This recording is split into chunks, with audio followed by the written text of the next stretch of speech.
একজন লোক যার মুখে ছিল ঘৃণার কথা, যার ভাষায় ছিল আগুনের ঝড়, আর সেই লোকটাই আজ আবার আমেরিকার প্রেসিডেন্ট। হ্যাঁ ভাই, ডোনাল্ড ট্রাম্প আবার ক্ষমতায়, কিন্তু কিভাবে, কেন, আর মুসলমানদের জন্যই এর মানে কি? ডোনাল্ড ট্রাম্প জন্মেছিল 1946 সালে আমেরিকার নিউ ইয়র্ক শহরে। তিনি আগে ছিলেন বড় লোক ব্যবসায়ী, তার বিল্ডিং, হোটেল, গল্ফ খেলার মাঠ ছিল অনেক দেশেই। এরপর হঠাৎ একদিন রাজনীতিতে নামেন, বললেন আমি আমেরিকাকে আবার মহান করব।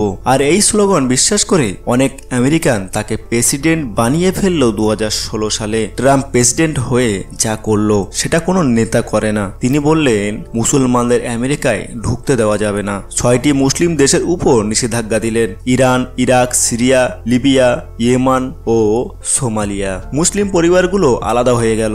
অনেক মানুষ জেলখানায় গিয়ে পড়ল শুধুমাত্র মুসলমান হওয়ার কারণে। তিনি মুসলমানদের বিপদ বলতেন, অথচ আমরা জানি ইসলাম শান্তির ধর্ম। তিনি ফেসবুক থেকে মানুষদের ব্যক্তিগত তথ্য চুরি করে মুসলিম বিরোধী ভিডিও দেখিয়েছেন।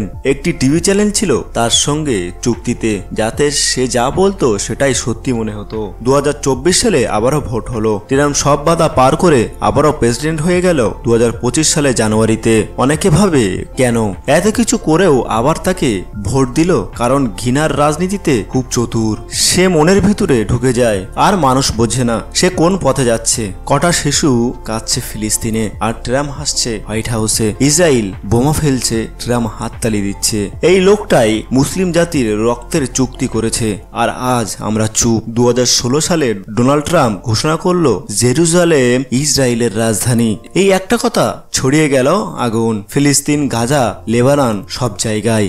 সে আমেরিকার দূতাবাস সরিয়ে নিল জেরুজালেমে। সে বলল ইসরায়েলের নিরাপত্তা আগে, আর ফিলিস্তিনদের সে বলল ওরা সমস্যা। ট্রাম্প ইসরায়েলকে দিল $বিলিয়ন অস্ত্র, আর সেই অস্ত্র দিয়ে ফিলিস্তিনের মারা হলো হাজারো মুসলিম। ট্রাম্প শুধু ইসরায়েলকে সমর্থন দেয়নি, সে মুসলমানদের দুনিয়া জুড়ে দুর্বল করতে চাইছে। ইরানে অর্থনৈতিক নিষেধাজ্ঞা, পাকিস্তানকে হুমকি, সৌদি আরবকে অস্ত্র বেচা, আর ভারতে মোদির সাথে হাত মিলিয়ে কাশ্মীরকে চুপ করানো। সে জানে একতা থাকলে মুসলমানরা জিতবে, তাই সে চাই আমরা এক না থাকি। বন্ধুরা, আমরা কি ভুলে গেছি কিভাবে আমাদের সাথে অবিচার হয়েছে? আমরা কি আরেকবার সেই ঘৃণার মুখোমুখি হতে চাই? ইসলাম আমাদের শেখায় ক্ষমা করো, ভালোবাসো, সত্যর পথে চলো, কিন্তু বারবার আমাদের অসম্মান করে। তখন চুপ থাকাটা কি ঠিক? জেরুজালেম পুড়ে গেল, ট্রাম্প হাসে, মসজিদ মিনারে আগুন জ্বলে, তবু সে বসে থাকে পাশে। ইসলামের নামে চলছে তার ষড়যন্ত্রের কূটকৌশল, কিন্তু একদিন আল্লাহর